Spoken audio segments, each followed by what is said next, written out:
To other news now, 2 people are dead and their children are left in a state of shock after armed robbers carried out an attack in Farm District, Manchester early this morning. The bizarre actions of the criminals during the incident have left the police in Manchester questioning whether robbery was the primary motive. Grief and shock.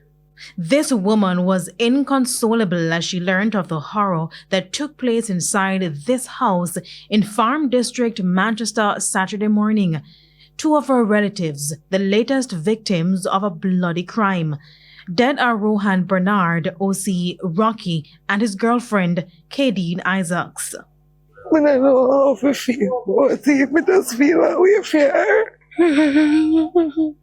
Reports are that 4 armed men gained access to the house by cutting one of the metal grills around 3 a.m. Saturday morning while the couple and Isaac's daughter and grandchildren were sleeping. Police sources say the men went to Miss Isaac's daughter's room, demanded money and other valuables. She complied, and the men proceeded to where Bernard and Isaacs were. They demanded that they open the door, but they refused. The men then instructed the daughter to take her 2 kids and leave the house, which she did. We were told minutes later explosions were heard coming from the house. Mr. Bernard and Miss Isaacs were later found dead with bullet wounds to their bodies. One of Miss Isaacs' cousins told our news team she was left in a state of shock when she received the tragic news. Call one of my neighbor, but he said, "Mother, gone out already."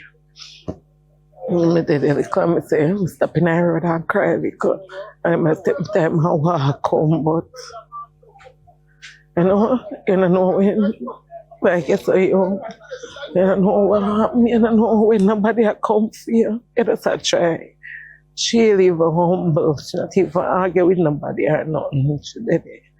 Just a do her own thing at work. A man see him, we always gonna do for him thing.